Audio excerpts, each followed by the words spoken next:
안녕하세요. 기록된 미래입니다. 오늘은 죽은 자의 제도와 산 자의 제도라는 주제로 이야기를 나누어 보려 합니다. 조금 무겁게 들릴 수도 있지만 사실 이 주제는 우리 삶과 깊이 맞닿아 있습니다. 우리는 모두 언젠가 생을 마치게 되고 또 지금도 누군가는 삶의 길목에서 무거운 짐을 짊어지고 있습니다. 그렇다면 살아있는 우리에게 주어진 역할은 무엇일까요? 오늘은 이 질문을 함께 생각해 보겠습니다. 어린 시절 많은 사람들은 죽음이라는 주제를 두려워합니다. 죽음은 알 수 없고 이해하기 어렵기 때문입니다. 하지만 시간이 지나고 성찰을 통해 알게 됩니다.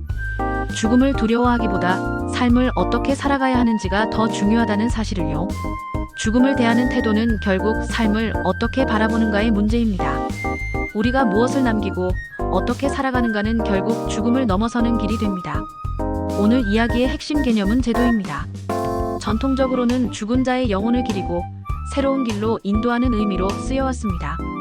그러나 여기서 주목해야 할 점은 죽은 자만이 아니라 살아있는 우리 역시 제도의 대상이라는 것입니다.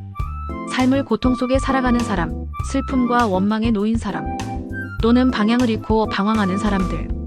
이 모두가 제도의 대상이며 누군가의 말 한마디, 작은 응원, 진심 어린 행동이 곧 제도의 행위가 될 수 있습니다.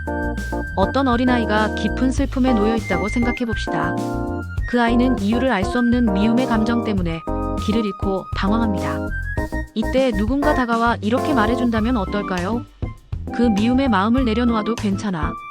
내가 남긴 사랑과 선한 마음이 다른 사람들을 보호할 수 있어. 이 말 한마디가 아이의 마음을 풀어주고 새로운 길을 향해 나아가도록 희망을 줄 수 있습니다.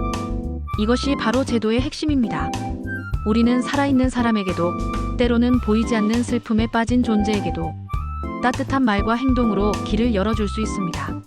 작은 생명 하나를 해치는 일도 그에 따른 과보가 있습니다. 나무를 베고 벌을 해치고 자연을 훼손하면 결국 그 결과가 되돌아옵니다.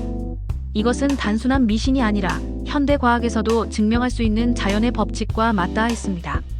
생태계의 균형을 깨뜨리면 환경이 무너지고 그 피해는 결국 인간에게 돌아옵니다. 따라서 제도란 죽은 자만의 문제가 아니라 살아있는 우리 모두가 자연과 타인과의 관계 속에서 스스로 지켜야 하는 의무이자 사명입니다. 그렇다면 죽은 자의 제도와 산 자의 제도는 무엇이 다를까요? 죽은 자의 제도는 이미 생을 마친 이가 원망과 집착에서 벗어나 새로운 길을 가도록 돕는 것입니다. 그러나 산 자의 제도는 지금 눈앞에서 방황하는 이들을 일깨우고 올바른 삶으로 이끌어주는 것입니다. 살아있는 우리가 깨어서 바르게 산다면 죽음 이후에도 미움이라는 감정에 놓이지 않고 평화로울 수 있습니다. 따라서 진정 중요한 것은 죽은 자의 제도가 아니라 살아있는 자의 제도입니다. 살아있는 우리가 서로를 깨우치고 돕는다면 그것이 곧 중생을 구제하는 길이 됩니다.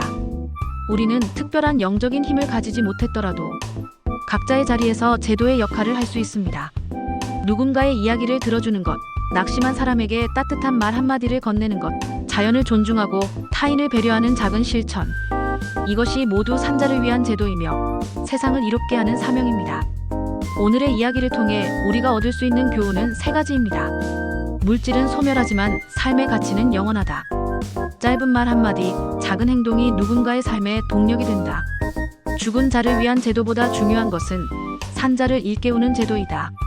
이것은 종교적 신념과 무관하게 모든 사람이 공감할 수 있는 보편적인 삶의 진리입니다. 오늘은 죽은 자의 제도와 산 자의 제도에 대해 이야기 나누었습니다. 여러분의 삶 속에서도 작은 제도의 시간이 있길 바랍니다. 곁에 있는 가족과 친구, 그리고 무엇보다 스스로에게 응원의 말을 건네보세요. 나는 지금 산 자의 제도의 길을 걷고 있다. 이 한마디가 우리의 삶을 조금 더 따뜻하고 의미 있게 만들어줄 것입니다. 기록된 미래였습니다. 구독과 좋아요 부탁드립니다. 감사합니다.